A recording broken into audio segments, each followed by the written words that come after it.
Deus preparou toda a imatéria, né? Deus preparou toda a questão do mundo espiritual, toda a questão do paraíso, né? Para que nós desfrutássemos, para que os filhos desfrutassem, né? Mas quando chega a hora do convite, quando Deus, então, manda o convite para que nós venhamos, né? Que foi Jesus, né? Que saiu a convidar, foram os profetas que saíram a convidar a todos os filhos, né? Os convidados, aqueles que, entre aspas, aqueles que mereciam, né? Quando eles são convidados, eles deixam de lado, ou seja, eles estavam muito preocupados com seus afazeres, muito preocupados com o seu dia a dia, né, com suas casas, seus carros, seus cavalos, né, suas famílias e assim por diante, preocupado com coisas terrenas, coisas materiais, né, suas plantações, e não puderam ir, não quiseram ir, né, outros até como a própria parábola diz, né, outros até mataram, né, aqueles que eram enviados, como muitos profetas foram mortos, né, como o próprio Jesus, sendo, né, profeta dos profetas, o próprio Jesus foi morto, João Batista, sendo o maior profeta nascido do ventre de uma mulher, né, também, segundo Jesus, também foi morto por anunciar a verdade, ou seja, por fazer o convite para a festa, né? Então Deus, ele... Mas aí quando chega lá no céu lá, é que daí uns convidados chegam, ou eu tô confundindo, será? Não, aí ele... Essa aí é a outra parte, essa é a primeira parte, né? Aí ele fica... Deus fica irado, né? O rei fica irado, porque, tipo, os convidados não queriam. Isso tá falando do Velho Testamento, né? Então o rei envia os seus servos para convidar todos, ou seja, os egoimis, os gentis, no caso, né? Aí agora não mais somente os judeus, só os filhos, os escolhidos, né? Os bambambãs, não, agora ele abriu para todos, já que então os filhos não queriam, então ele diz, bom, vão lá e chamem todos, em cada beco, viela, em cada rua que vocês acharem, bons e maus, todos, ou seja, por isso que Jesus morreu para todos, morreu por todos, na verdade, né? E aí então Deus dá uma ordem para eles, vai lá, que na verdade o próprio Jesus está sendo simbolizado aí, né? Vai lá e chama todos que vocês encontrarem, e aí então eles vêm, né? Esses vêm, que somos nós, gentios, os últimos serão os primeiros, né? Ou seja, os primeiros a serem chamados serão os últimos a entrarem, porque os primeiros ficaram preocupados com a matéria. Por exemplo, Jesus, as Escrituras dizem que Jesus traria paz para o Oriente Médio, traria paz para a terra de Israel. Jesus trouxe paz? Não, Jesus trouxe a guerra, né? Entre aspas, né? Na verdade, o que acontece? A paz que Jesus traria é aquela que o mundo não podia dar. Era uma paz espiritual, né? Não era a paz que eles estavam esperando. Eles estavam esperando que Jesus, e os apóstolos várias vezes demonstraram isso, né? O entendimento deles era esse, que Jesus iria derrubar o Império de Roma, né? Derrubar o Sinédrio e estabelecer a força do seu reino. E, na verdade, não era isso, né? Não era assim que funcionava. Então, Jesus disse várias vezes, os últimos serão os primeiros. Quem são os últimos? Os últimos é o Novo Testamento. Os últimos são principalmente os gentios, mas não quer dizer que seja só os gentios, pode ser também os judeus, ou seja, os últimos a entenderem a verdade, serão os primeiros a entrar no reino dos céus. Por exemplo, eu posso usar isso agora. Nós somos os últimos a entender a verdade.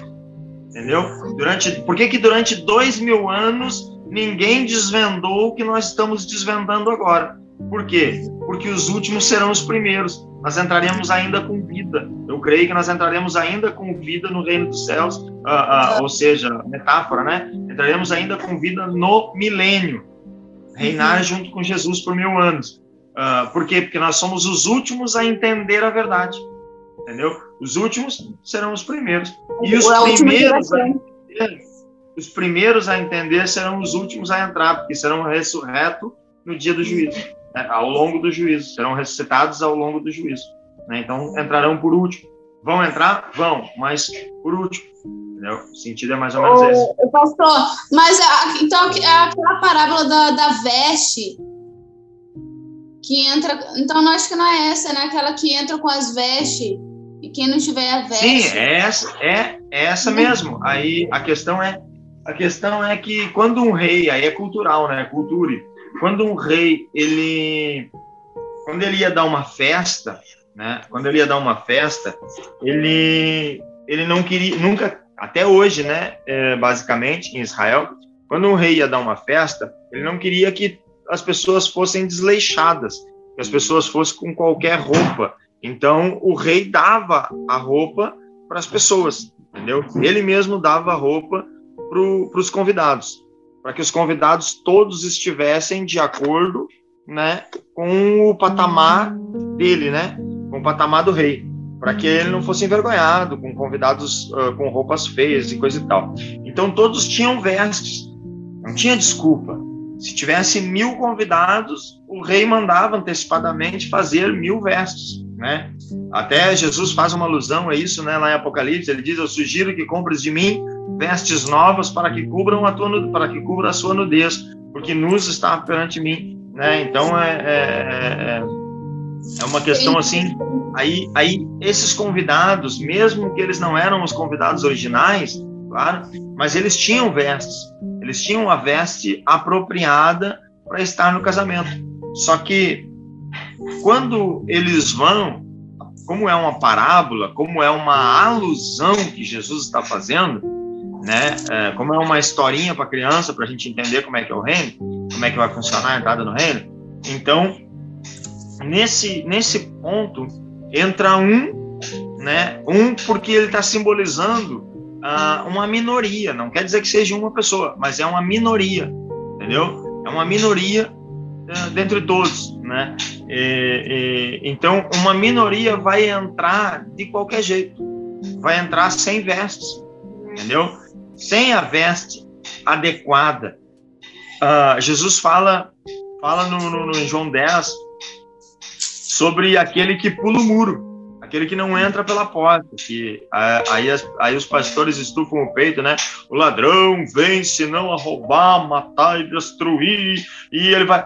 Gente, o ladrão são eles mesmos. O ladrão é os próprios pastores e padres. Só lamento, vai lá e manda eles ler de novo.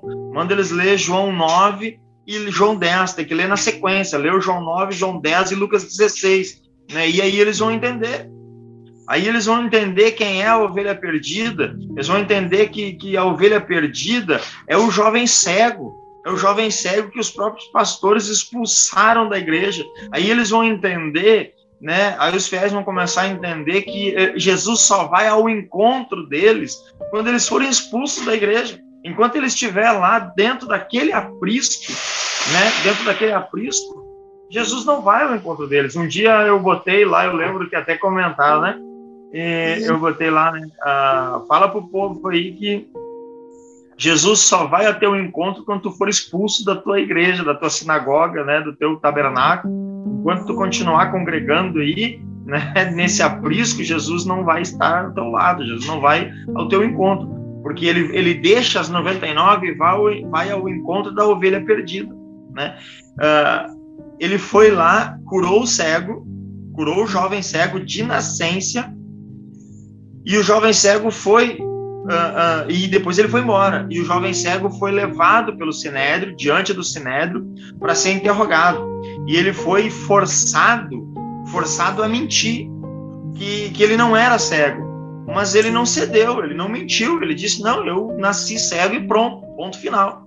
Aí chamaram os pais, a mãe e o pai do jovem cego.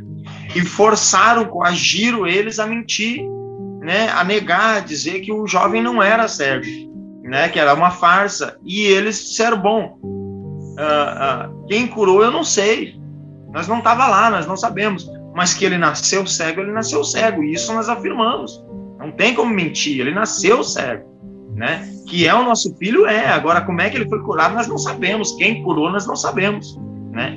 Então, quando isso aconteceu e o Sinédrio não tinha o que fazer, né, o que eles fazem? É mais fácil falar mal do cristiano. É mais fácil dizer que o cristiano não está dirigindo direito à igreja. O que eles fizeram? Expulsaram. Está lá, está na tua Bíblia. Finalzinho, os últimos versículos do capítulo 9 de João. Expulsaram o pai, a mãe e o jovem da sinagoga. Expulsaram eles da religião, expulsaram eles da igreja, disseram, vocês não podem mais participar. Pô, mas eles estavam falando a verdade. Entendendo? Mas se você fala a verdade, você não tem lugar em meio à religião. Se você fala, porque religião vem de religare, do latim religare. Religar o homem a Deus, porque foi desligado. Desligado por quem? Pela própria religião. É o que mais afasta o homem de Deus, é a religião, né? E por causa de dogmas, preceitos, conceitos, né? Então, quando aquele jovem é expulso da igreja, aquele jovem, o pai e a mãe são expulsos da igreja, Jesus vai ao seu encontro. Aí então Jesus vai ao seu encontro, e baseado em cima disso que vem o capítulo 10. É em cima dessa história que se encerra, né? Que se encerra não, e dá o segmento, e vem o capítulo 10. O ladrão veio senão a roubar, matar e destruir. Quem é o ladrão? Quem é o ladrão? São os próprios sacerdotes, hoje pastores e padres, né? Foi o próprio Jesus que declarou em João 10. É só observar. Por que eles são o ladrão? Jesus falou, eles não entram pela porta, eles pulam por cima do muro, né? Eles pulam por cima do muro, ou seja, eles vão com vestes apropriadas, não vão com vestes apropriadas às bodas em Caná. E quando chega o lobo feroz, o lobo voraz, né? É aquele advogado, né? Aquele advogado que quando chega a pessoa lá, olhe bem para você ver o que eu vou falar agora. Sabe aquela pessoa que sofreu um acidente de trabalho, e aí ele chega lá quase morrendo, todo quebrado no advogado, e diz assim, aí a primeira coisa que o advogado pergunta, mas e como é que é a tua empresa, a empresa que tu trabalhava? É uma multinacional. Ele começa a babar que nem um lobo, assim, ó, né? Com todo respeito aos advogados, mas é uma profissão legal, né? Mas a grande maioria começa a babar que nem um lobo, assim, que tá babando em cima da presa, né? Ou seja, esse eu vou ganhar muito dinheiro, né? Porque se a empresa é pequena, não, mas se a empresa é grande, esse eu vou ganhar muito dinheiro, né? Quando chega lá a pessoa toda arrebentada, aquela mulher que tá com o filho no hospital, né? E ele chega na igreja e diz assim, não é pela dor, é pelo amor. Aí ele olha assim e começa a babar, aquele pastor começa a babar e diz, essa tá no papo. É essa que vai me trazer dinheiro. É essa que vai dizimar a fielzinha. Como uma vez um pastor aqui de Mariana, né? Você sabe o nome, disse para mim assim, sabe quem é os mais fiel da igreja?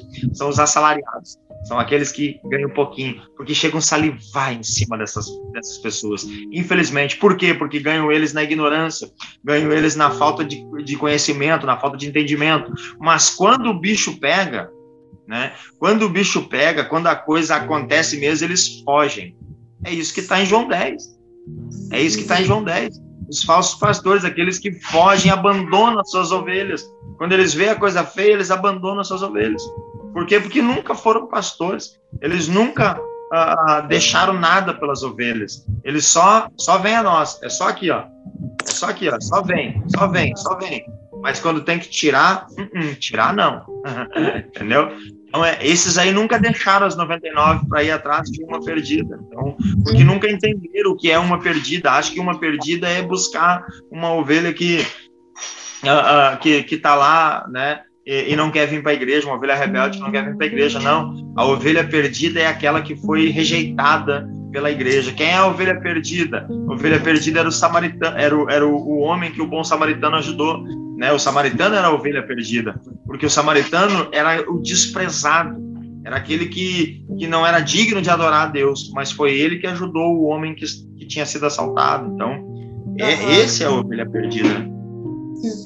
Como é que é? As vestes apropriadas pode-se dizer também que é aquele que sabe a verdade e não leva a verdade ao povo também, né? Daria para usar também esse parâmetro, né?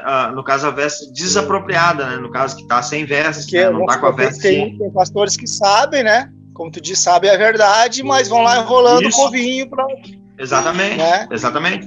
Então, o que acontece? Eles não estão pregando mentira. É como disse Jesus, eles estão lendo a Bíblia.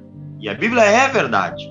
Então, o que eles estão falando é verdade. O que eles estão lendo é verdade. Mas o que eles estão fazendo é que não é verdade. Entendeu? Por isso Jesus diz, em Mateus 23, observem o que eles estão dizendo, mas não façam o que eles estão fazendo.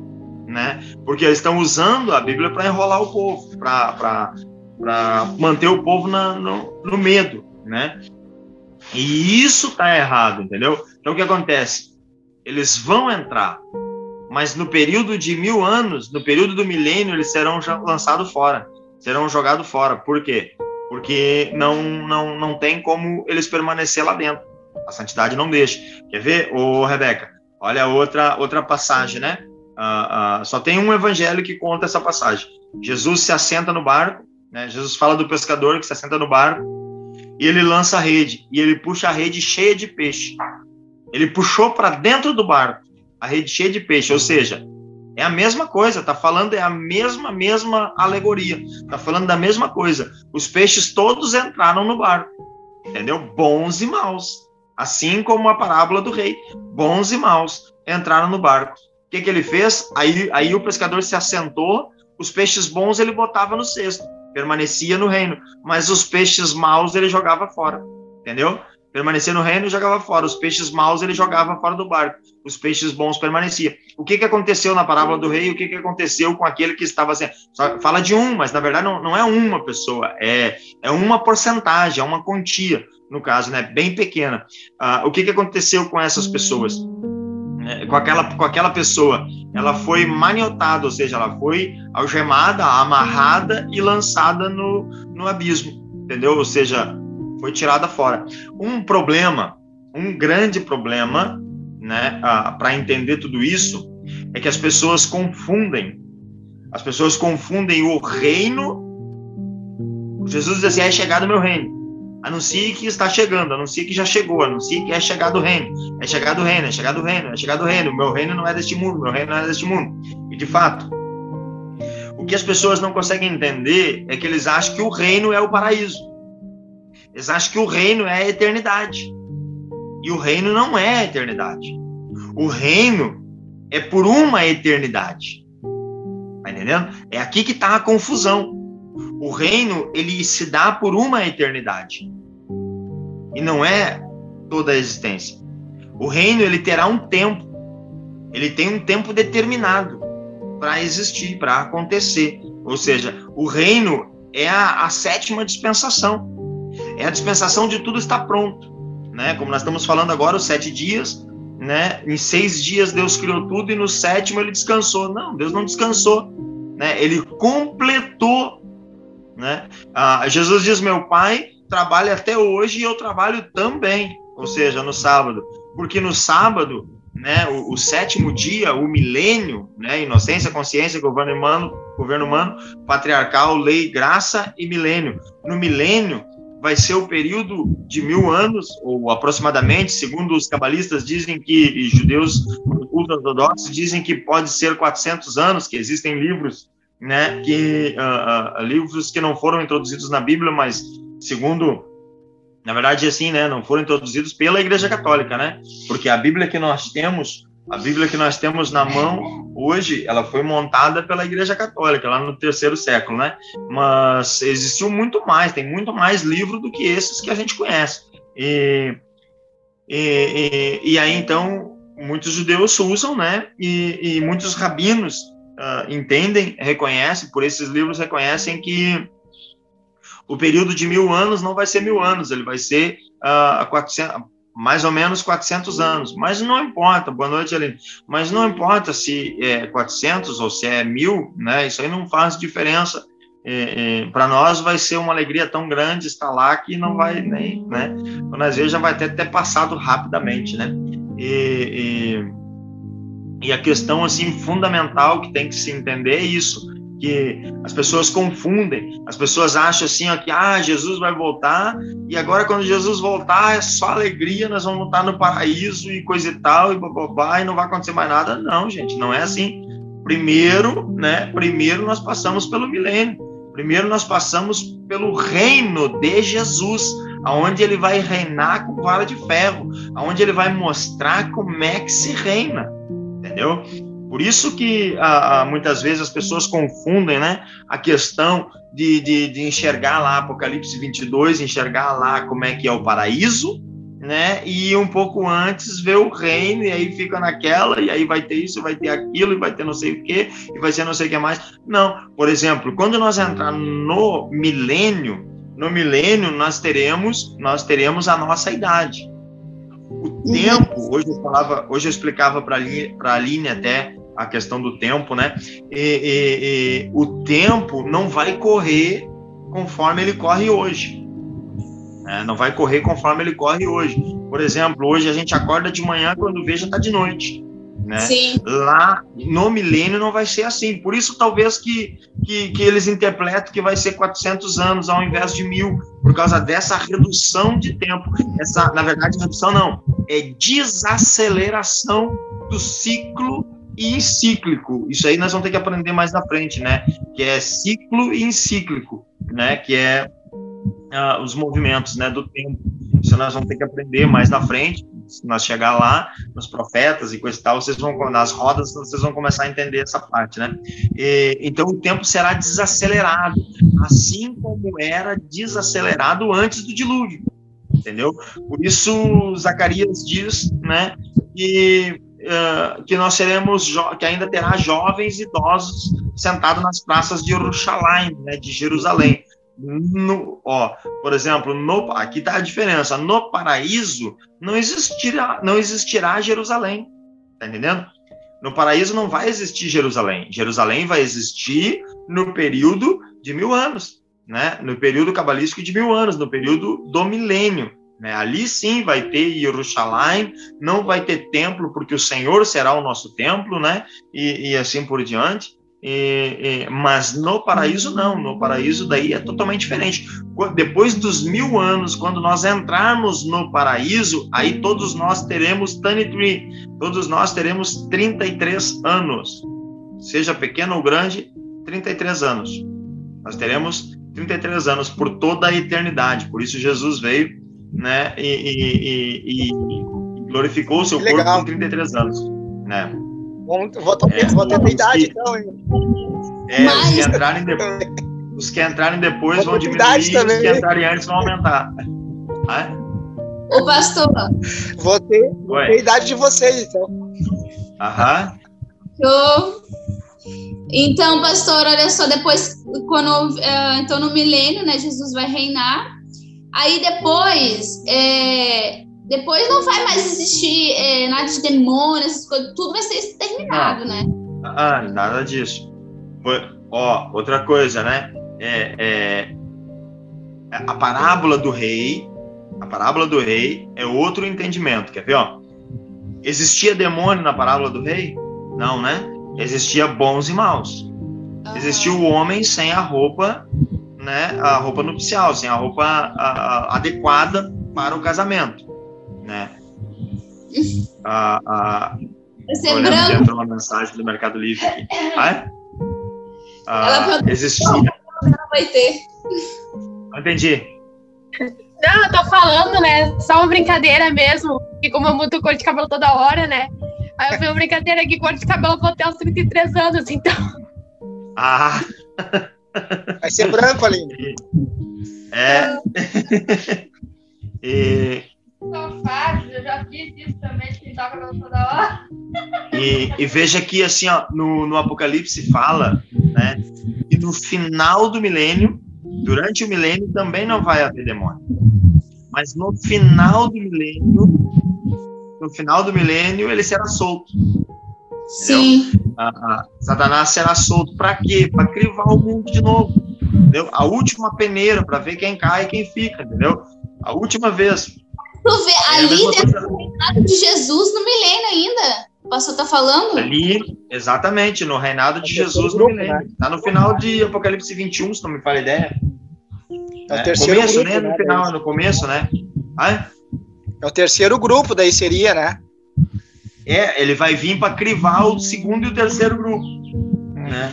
O primeiro grupo estará dentro dos portões de Jerusalém, protegido por Jesus. O reino de Jesus não vai ser a terra toda, ele vai ser ali em Jerusalém, entendeu? Ele vai ser ali em Jerusalém, no caso, vai ser ali em Israel, no Monte Santo das Oliveiras, e coisa e tal, né, que vai se fender em dois, e papapá, vai descer a Nova Jerusalém, com seus muros, portões e coisa e tal, né, que nem fala ali. Deixa eu ver se eu acho aqui na corrida. O 20 que diz, né, que Satanás, o adversário, acorrentou por 1000 anos. Tá, capítulo 20, verso 1. A seguir viu um anjo descer do céu trazendo a chave do abismo e uma grande corrente na mão. Ele prendeu, o começo do verso 20. Ele prendeu o dragão, a antiga serpente, que é o diabo, e Satanás, o adversário. E o acorrentou por 1000 anos. Por 1000 anos ele ficou acorrentado. Durante o período de 1000 anos que Deus estará fazendo. Por quê?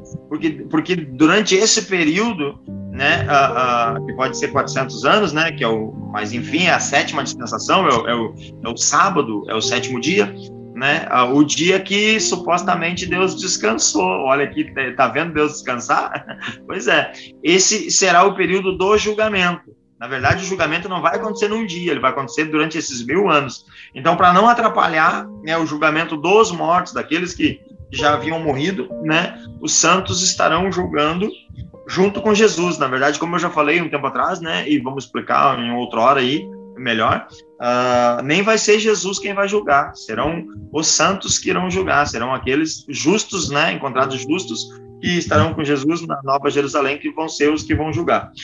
Enfim, a serpente que o diabo Satanás acordou por 1000 anos. Verso 3, lançou-o no abismo, fechou e o pôs um selo sobre ele, para que ele não mais pudesse enganar as nações, até o fim dos 1000 anos, para que ele não mais pudesse enganar as nações até, tem um tempo, até quando? Até o fim dos 1000 anos, porque no fim dos 1000 anos ele voltará,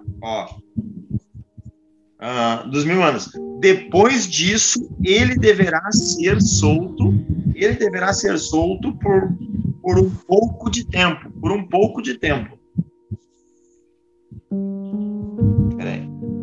Deverá ser solto por um pouco de tempo. Verso 4. Então, vê que no final ele vai ser solto. Para que ele vai ser solto? Para convencer aquele povo que ficou do lado de fora, que não pôde entrar, né, que são o segundo e terceiro grupo, para convencer aquele povo de que a única chance é invadir Jerusalém. A única chance é invadir a cidade de ouro, a cidade santa, onde está o Cordeiro, senão eles vão ficar de fora. E aí, então, alguns irão invadir, outros não. É a última peneira. Aqueles que forem invadir junto com Satanás serão exterminados, mas os que ficarem de fora, os que não entrarem na briga, agora verão que só Jesus é a salvação, e aí então se converterão, né? É a última peneira. Verso 4, vi tronos. Aí aqui tem uma série de interpretação, né? Quem são esses tronos? São os apóstolos. Quem são esses tronos? São os mártires, aqueles que perderam a cabeça, e com isso os pastores conseguem convencer a muitos a ir lá perder a cabeça no Irã, a ir lá perder a cabeça na China, na Índia, em outros lugares, né? E na verdade não. Esses tronos são todos os santos. Um dia nós vamos chegar lá, nós vamos chegar aqui e eu vou poder ensinar isso para vocês. São todos os santos que estarão julgando junto com Jesus. São todos os santos que estarão sentados ao lado de Jesus para o julgamento, né? Acho que tem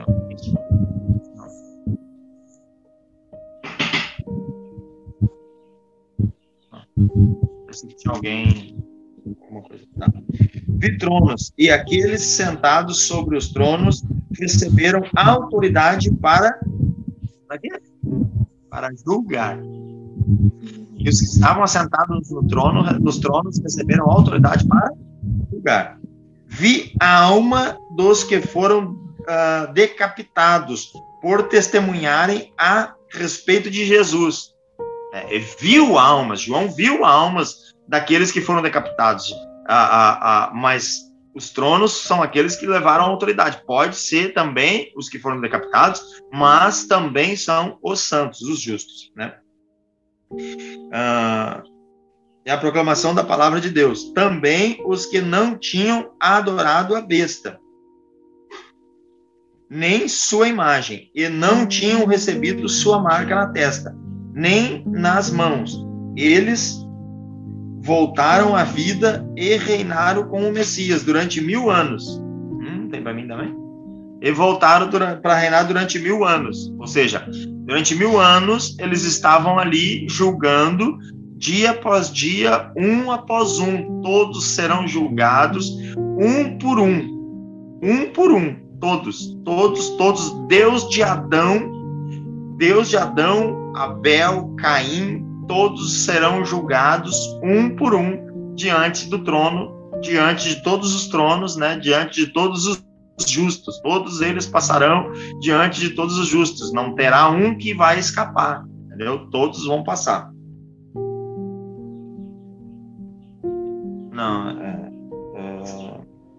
Verso 5. O restante dos mortos não voltou a viver até que os 1000 anos tivesse acabado. Ou seja, porque cada um, tem muitos que foram ressuscitados já nos últimos dias, né? Porque ao longo do tempo cada um é julgado, né? Essa é a primeira ressurreição. Felizes e santos os que têm parte na primeira ressurreição. Sobre, né? Ou seja, é que na verdade o texto vai e volta, né? A primeira ressurreição são aqueles que são ressuscitados para estar reinando, são os justos, né? E os mártires e coisa e tal, que são ressuscitados para estar junto com Jesus reinando sobre aqueles que vão ser ressuscitados para serem julgados. O Messias reunirão com eles durante 1000 anos. Verso 7. Quando os 1000 anos tiverem acabado, o adversário será libertado da prisão e sairá para enganar as nações nos 4 cantos da terra. Tá vendo? Ainda não é o reino, ainda não é o paraíso. Ele ainda vai durante os 1000 anos, né? Os 1000 anos são aqui na terra, né? Aí as pessoas dizem, eu vou morar no céu. Não, vai morar na terra, entendeu? 1000 anos tu vai passar na terra ainda. Na terra, daí Gog de Magog, né? Que é a enganação, reinando para as batalhas, reunindo para as batalhas. Seu número é incontável, como a areia da praia. Elas marcham, viu que não vai ser pouca gente, né? Esses são só os que vão ficar do lado de fora, tá entendendo? Por isso que a porta é larga, para passar bastante gente. Elas marcham, e a porta estreita passa pouquinha gente. Elas marcharam por toda a extensão da terra e cercaram o acampamento do povo de Deus e a cidade que ele ama. Qual é a cidade que Deus ama? Qual é a casa de Deus? Yerushalayim. Yerushalayim, a casa do Pai e do Filho. Jerusalém. No entanto, fogo desceu. Aí que vem a coisa preta, né? A coisa vermelha. No entanto, fogo desceu do céu e enxofre. Fogo e enxofre. Onde estava a besta e o falso profeta. Eles serão atormentados de noite para todo sempre. Depois vi um grande trono branco e aquele que nele estava assentado, a terra e o céu fugiram de sua presença, e não se achou lugar para eles. Vi também os mortos grandes e pequenos em pé diante do trono, ou seja, porque ainda não tinha entrado no paraíso. Então, do jeito que eles morreram, eles se apresentaram diante de Deus. Aí, tipo assim, aquele, tu fica, tu vai, tu fica, tu vai. Os que ficam, os que vai, né, quando eles passar, quando o peixe cair no cesto, né, assim como Jesus metia a mão no cesto e tirava o peixe, metia a mão no cesto e tirava o peixe. Quando Jesus está sentado no barco e ele bota os peixes bons no cesto, o peixe podia ser velho, mas ele cai com 33 anos. Podia ser novinho, ele cai com 33 anos, entendeu? Essa é a ciência. Essa é a metáfora, né? A metanoia de Deus. A Aline perguntou para... Quer dizer, então... E por aí vai, né? O texto. Seguindo. Oi. Bem. Oi. Ali quer dizer, então, ali, né, no caso, que quando eles vierem para guerrilhar contra o rei, né, de Jesus, Então tem aqueles que vão ficar de fora, né? Como você disse. Não vão se meter, né? Não vão se levantar. E a outra turma, né? Sim, sim. Então aqueles ali também, como vai vir fogo e enxofre do céu, vai matar todos. Então aqueles que não aceitaram ir com aqueles contra Jerusalém, contra o rei, então é eles que vão morrer e vão aparecer ali, é isso? Pode ser também, entendeu? Isso, no caso, tudo são coisas que vai acontecer. É que, na verdade, assim, já nessa questão não interessa se morreu ou não morreu, entendeu? Na verdade, hoje já não importa, já Deus do passado não importa se tu morreu ou continua vivo, o que importa é como é que tu está com Deus. Se tu morrer na presença dele, amém, não importa o tempo que tu morreu, não importa onde tu morreu e como tu morreu, né? Agora, se tu tá de mal com Deus, né? Se tu não tá de bem com Deus, não tá direito com Deus, independente em que época tu morreu ou aonde tu morreu, né? A coisa vai feder. Então, a questão é mais ou menos essa. A Aline quer falar alguma coisa? A Aline queria perguntar. O que seria Gog e Magog mesmo? Isso no caso, hoje, né? Isso é bem mais complicado, né? Pra vocês entenderem agora. Porque é mais escatológico, né? Nesse sentido aqui. Mas Gog de Magog hoje, no caso, né? Assim, hoje não, sempre foi, né? É a Rússia, entendeu? É o país da Rússia. E Gog era um rei, né? De Magog, né? Era o rei de Magog. Então, no caso, é uma profecia, faz parte da escatologia, né? Uma profecia que está falando de um rei que vai se levantar, né? O rei de uma terra que vai reunir todos os povos, vai reunir uma grande quantia de povos, né? Para ir contra o povo de Deus, entendeu? E aí Deus vai intervir. Então, o Gog de Magog, ele aparece no Velho Testamento e aparece aqui em Apocalipse, né? Mas se refere ao mesmo sentido. As profecias de Ezequiel 38, que fala de Gog de Magog, né, que junta as nações, na verdade, ele está em base à Rússia, entendeu? Porque não existe nenhum outro país na Terra, até hoje, que se encaixe, né? E se tiver um outro país, se for nascer ainda, o Gog de Magog for nascer ainda, ele vai nascer dentro da Rússia, entendeu? Ele vai ser um país que vai invadir a Rússia, vai tomar conta de alguma parte da Rússia, porque existe algumas partes, o rio Tubal, né, por exemplo, é na Rússia. Não existe uma interpretação que possa dizer que não, entendeu? Então, é muito provável, claro, não estou afirmando, mas eu estou dando quase que aí, 90% de chance que o Gog de Magog é a Rússia. Por isso eu tô sempre de olho na Rússia, estou sempre de olho no Putin, né? Porque é o país mais poderoso do mundo, de longe é o mais poderoso do mundo, e em armamento, tudo, tecnologia, né? Tudo.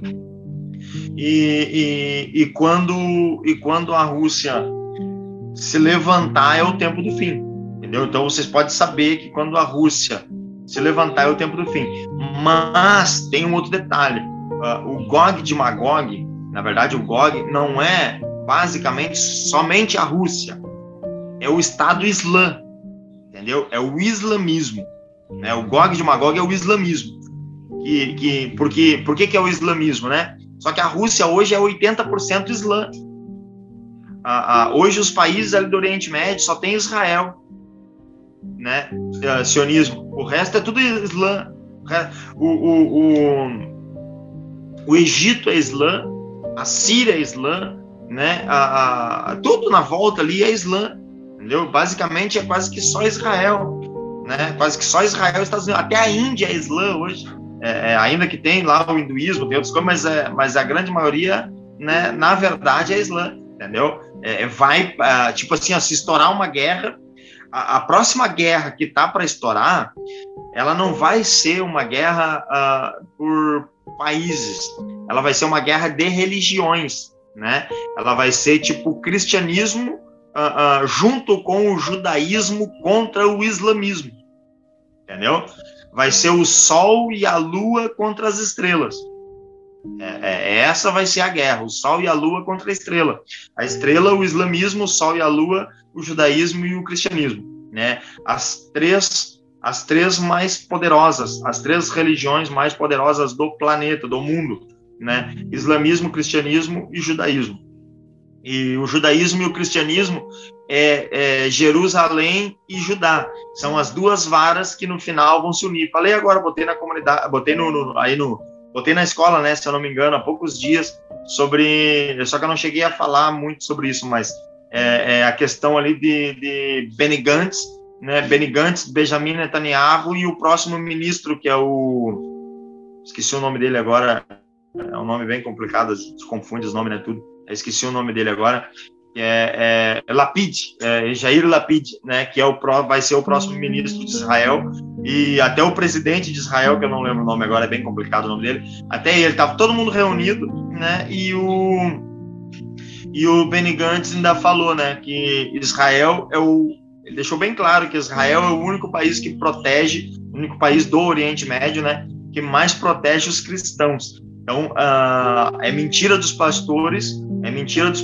que dizem que os judeus não aceitam Jesus e que não gostam de Jesus. Mentira. Existem os judeus ultra-ortodoxos, né, que não acreditam em Jesus como Messias, mas eles não têm nada contra o cristianismo. Assim, existe, claro, aquela pequena fração, né, que é a questão assim daqueles mais céticos, né, ou aqueles mais assim religiosos, que é a questão assim de que os cristãos acusam os judeus de estar esperando o anticristo, esperando o falso messias. Então, claro, por sua vez eles ficam bravos, né, óbvio, porque a gente está acusando eles, né, mas mesmo assim eles defendem os cristãos, entendeu? Defendem o cristianismo, mesmo sendo bem diferente o cristianismo do judaísmo, mas mesmo assim eles defendem, eles só não aceitam Jesus como Messias, né? Aceitam Jesus como profeta, mas não como Messias. Então é uma coisa assim bem relativa, né? E quando o Islã se levantar, no caso assim, quando a Rússia, que vai ser o pivô, se levantar, todos os países do Islã que são adeptos do islamismo, assim, mesmo que não seja descaradamente, mas que fazem parte do islamismo, vão se unir à Rússia contra Israel, contra o povo de Deus. Então, esse é o Gog de Magog que vem. Nesse momento, aqui, segundo o Apocalipse, nesse momento vem a Saraiva, né? Vem fogo e consome eles, entendeu? Mas, na verdade, existe a profecia de Ezequiel, que neste momento algo vai acontecer, Ezequiel 38, algo assim estrondoso, que a gente não consegue muito interpretar ainda, né? Outra coisa é a questão do Apocalipse. O Apocalipse é assim, tu só vai entender quando tu chegar lá, entendeu? O Apocalipse, por que ninguém tinha entendido até agora? Porque ninguém tinha vivido esse tempo, entendeu? Ele é profético, ele é o futuro, é o que vai acontecer. Então, muitas coisas precisam mudar ainda, né? Por exemplo, há anos atrás, a gente olhava com um helicóptero e dizia, é a nuvem de gafanhoto de Apocalipse. São os helicópteros, verdinho, né? Tu olha assim, o mesmo formato, o mesmo desenho. Hoje não, hoje as pessoas olham, não, a nuvem de gafanhoto, que faz barulho e coisa e tal, é os drones. Mas os drones ainda não têm o rabo, que nem de gafanhoto, e ainda não tem a coroa em cima, entendeu? Então é algo que ainda vai ser mais para frente. É algo que ainda está por vir, entendeu? Então, pode ser os drones, mas ainda é um tipo de drone que ainda está por vir. E tem gente que acha que a Bíblia tem que ser atualizada. Também. Na verdade, ela é atual, né? Nós é que temos que nos atualizar com ela. Nós é que temos que entender ela, né? É a mesma coisa, por exemplo, a questão do DNA,